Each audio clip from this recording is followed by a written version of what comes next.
What's up, YouTube? Poor Man Podcast back with another video. Today's video is going to be Jordan Peterson, Men Can't Control Crazy Women. All right, before I get into the video, though, got to do the YouTube stuff. The goal is 75,000 subscribers by July.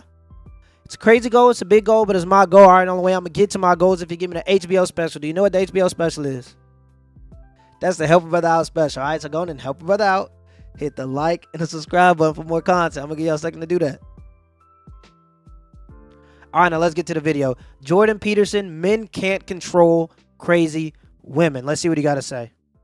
You know, this is something my wife has pointed out too. She said, well, men are going to have to stand up for themselves. But here's the problem. I know how to stand up to a man who's unfairly trespassing against me. And the reason I know that is because the parameters for my resistance are quite well defined, which is we talk, we argue, we push, and then it becomes physical, right? Like if we move beyond the boundaries of civil discourse, we know what the next step is. Okay, that's forbidden in discourse with women. Right. And so I don't think that men can control crazy women. I really don't believe it. I think that they have to throw their hands up in it's not even disbelief. It's that there's no step forward that you can take under those circumstances, right? Because if the man is offensive enough and crazy enough, the reaction becomes physical right away, or at least the threat is there. Right. And when men are talking to each other in any serious manner, that underlying threat of physicality is always there, especially if it's a real conversation, and it keeps the thing civilized to some degree. Right. You know, if you're talking to a man who wouldn't fight with you under any circumstances whatsoever, then you're talking to someone to whom you have absolutely no respect. And this is, I talk about this so much in my content.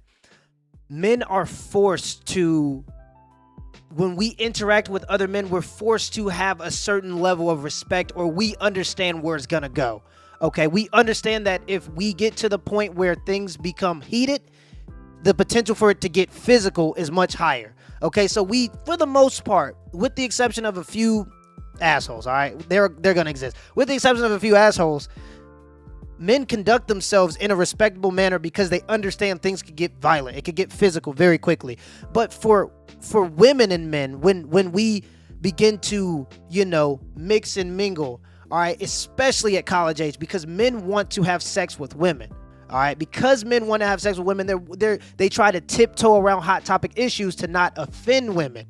But women have a power in vulnerability, and that power makes it so that if anything happens, regardless, if any situation happens where it gets loud, the first reaction for most people is it's the man's fault, right? And I've seen it happen from very minor things. Like a guy was like, I voted for Donald Trump. And there was this woman at the bar that just went bananas and started throwing she threw a drink in his face, started pushing him, cursing, calling him all kinds of names. And how is he to respond to that? If he calls her names, she'll just go crying to her friends and everybody say, dude, bro, why would you do that? Come on, man, you got to treat women with more respect, right? And if he gets physical with her, well, you know where that goes. Right, so women get to play this little game because they have the power of vulnerability and they use it to manipulate the masses. And when women become knowledgeable of this power, they really use it to manipulate the masses. Okay, and it becomes a little more obvious then, and people start to distance themselves from it. But it's an interesting dynamic with humans. But let's continue the video.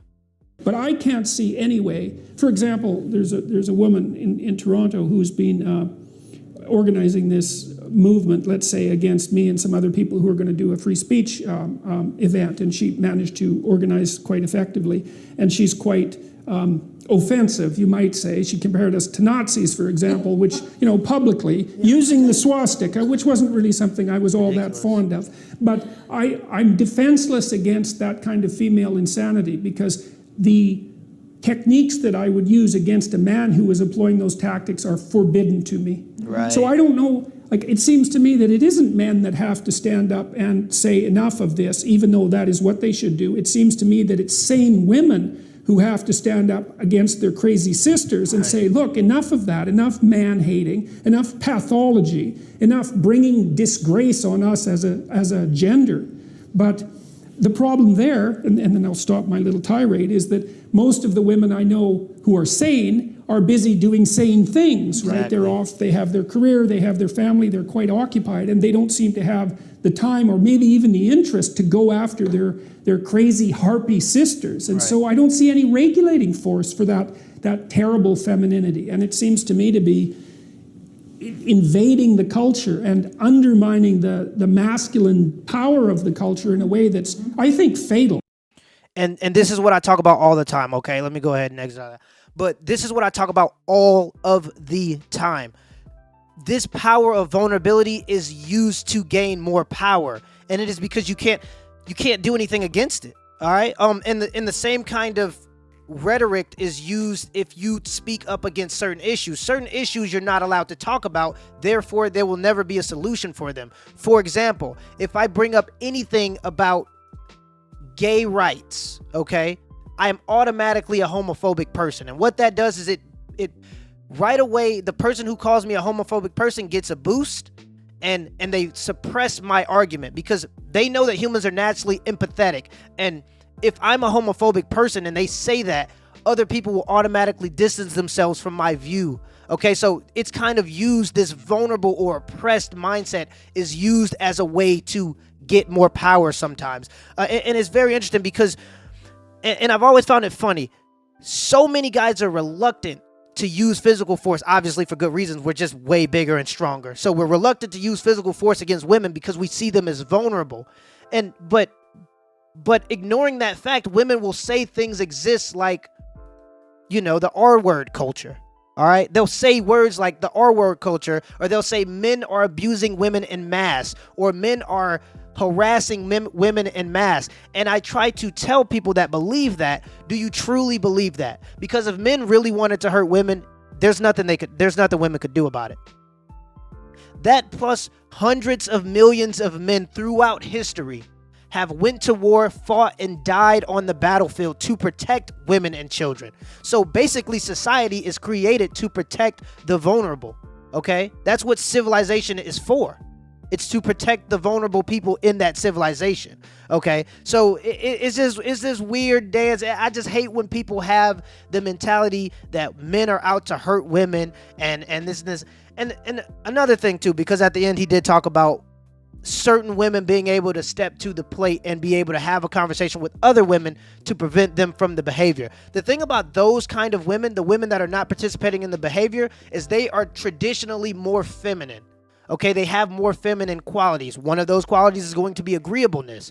So, and with agreeableness, you're obviously going to avoid conflict. You're more likely to avoid conflict. So you're less likely to tell your best friend who's an asshole that she's an asshole. You're more likely to go to your other friend and tell your other friend that your best friend's an asshole because you want to avoid the conflict, because you're just more of an agreeable person. So to depend on women to voice their concerns about other women taking advantage of men by using their vulnerability, I just think that's far-fetched. I think it's going to take a lot of collaboration with men saying, okay, let's figure this out here. What are we doing?